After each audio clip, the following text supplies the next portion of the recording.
kepemimpinan menurut ahli. Sebetulnya orang ini kan ahli-ahli yang memang dia dalam hidupnya kegiatannya adalah melihat ya, riset gitu. Lihat pemimpin-pemimpin itu yang efektif seperti apa sih yang kalau dideskripsikan dalam satu kalimat kira-kira apa gitu. Jadi kalau Josh Terry ini disampaikan yang intinya adalah terkait dengan bagaimana agar tugas itu bisa tercapai. Apa yang perlu dilakukan? Yang pertama adalah diri kita sendiri, kemudian ya diri kita sebagai pemimpin lah ya. Kemudian itu mempengaruhi orang lain. Bagaimana caranya agar kita bisa bekerja dengan orang lain agar target atau tugas itu bisa tercapai. Selanjutnya adalah terkait dengan mendorong berbagai pihak untuk menyelesaikan pekerjaannya. Itu yang disampaikan oleh selanjutnya. Terus kalau William Scott sampaikan kepemimpinan adalah proses mempengaruhi aktivitas yang diorganisir. Jadi aktivitasnya memang diorganisir. Kayak tadi istilah saya adalah mengorkestrasi. Itu termasuk di antaranya. Kemudian adalah proses mengenai pengarahan dan usaha untuk mempengaruhi kegiatan yang berhubungan dengan anggota kelompok. Jadi memang perlu ada beberapa hal yang diperhatikan. Yang pertama diri kita katakanlah sebagai pemimpin gitu ya. Yang kedua adalah kelompok itu bisa anggota kita, bisa tim, bisa orang juga yang terkait secara tidak langsung. Yang ketiga adalah target. Jadi target ini harus clear dulu. Yang tadi di awal kita juga sudah coba bahas bahwa target itu clear sehingga kita ada arah untuk yang dituju. Kalau disampaikan tugasnya apa aja? Yang pertama adalah merencanakan. Perencanaan ini yang pertama tadi target tentunya. Setelah ada target kita bisa merencanakan yang lain, proses-proses menuju itu. Terus mengorganisasikan, menggerakkan, dan juga perlu mengawasi. Saya lihat tadi banyak yang di sini terkait dengan pengawasan ya, yaitu memang bagian dari yang perlu kita lakukan. Jadi tidak bisa kita penuhi sendiri, tapi juga perlu menggerakkan orang.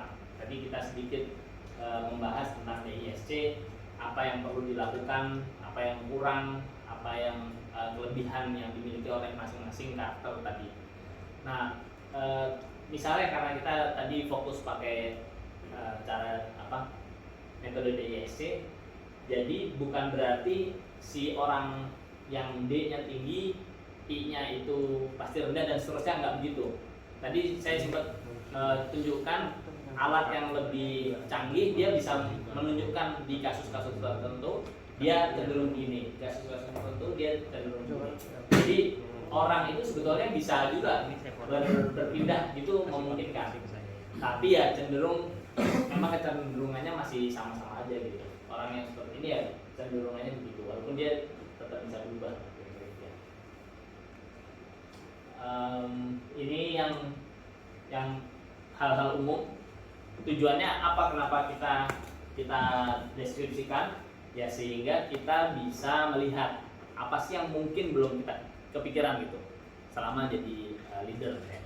Yang pertama adalah fungsi manajerial. Terus memotivasi bawahan kita, membina agar tanggung jawab yang mereka emban bisa terlaksana dengan baik, membina agar bisa kerjanya efektif dan efisien. Terus iklim kerja juga kita perlu ciptakan agar baik gitu ya. Terus susun fungsi manajemen dengan baik, menggerakkan dan menjadi wakil dalam membina hubungan dengan pihak luar. Jadi dengan pihak luar ya memang leader inilah yang paling dilihat. Kalau fungsinya kira-kira ini, instruktif bapak-bapak pasti tahu. Terus konsultatif. Nah, konsultatif besok kita coba pelajari dan kita coba dengan lebih lengkap lagi gimana cara berkonsultasi atau membantu orang lain, terutama dengan cara dia membantu dirinya sendiri. itu lebih efektif daripada kita nyuruh gitu ya. Lebih efektif dia punya keinginan sendiri, dia punya cara sendiri, dia punya ini sendiri. Terus fungsi partisipatif, delegasi dan pengendalian. Oke, ini masih teori-teori ya, Great Man, Big Bang, behavior. Kenapa saya sampaikan di sini? Ya untuk agar bapak-bapak lebih memahami ternyata memang kepemimpinan ini sebuah topik yang penting dan dilakukan riset yang cukup mendalam gitu. Kalau Great Man, jadi pada dasarnya ya ini bakat lah ya, bawaan sejak lahir. Ini ada yang memang kira-kira begitu tuh ada.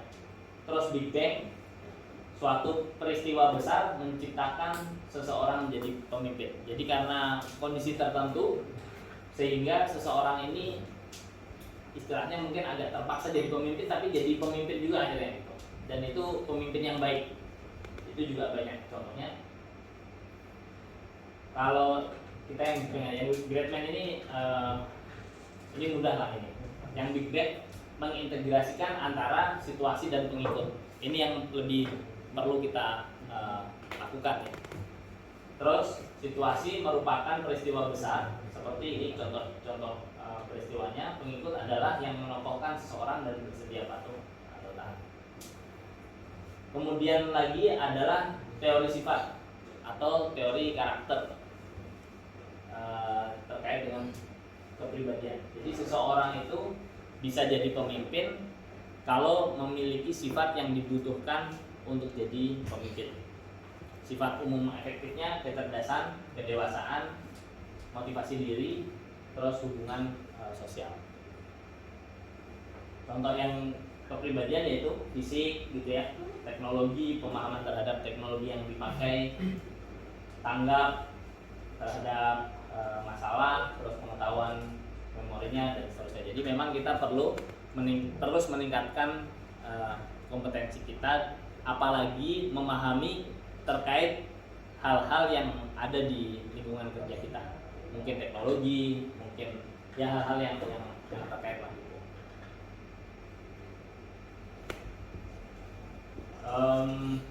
Ini masih teori-teori. Ya, saya bantu bacain. Kita perlu lancar bicara, terus mampu memecahkan masalah, pandangan ke dalam masalah kelompok, keluasan, kecerdasan, sediaan menerima tanggung jawab, keterampilan sosial, sadar akan diri sendiri. Kemudian ada yang mendeskripsikan cerdas, tampil konseptual, kreatif, diplomatis, lancar bicara, memiliki pengetahuan yang terkait dengan tugas kelompok, persuasif, memiliki keterampilan sosial. Terus selanjutnya adalah karakteristik terkait dengan management of attention, jadi kemampuan untuk berkomunikasikan tujuan, menciptakan tujuan, kemampuan dipercaya, terus batas kekuatan kelemahan. Jadi memang tujuan itu penting gitu. Target dulu, targetnya apa, baru setelah itu gimana cara mencapai itu. Selanjutnya adalah teori perilaku. Keberhasilan seorang pemimpin sangat tergantung pada perilakunya dalam melaksanakan fungsi-fungsi kepemimpinan. Pendekatan studi kepemimpinan ini, pendekatan sifat seseorang itu fokus pada pribadi pemimpin, terus fokus pada perilakunya pemimpin. Pendekatan situasinya pada kesesuaian perilaku pemimpin dan karakteristik situasional. Jadi gimana kalau ada masalah, apa yang dia lakukan dan seterusnya, bagaimana cara dia menghadapi itu. Faktor efektivitas pemimpin itu kepribadian, harapan, perilaku atasan, karakteristik, terus kebutuhan tugas, kebijaksanaan organisasi, harapan, dan perilaku.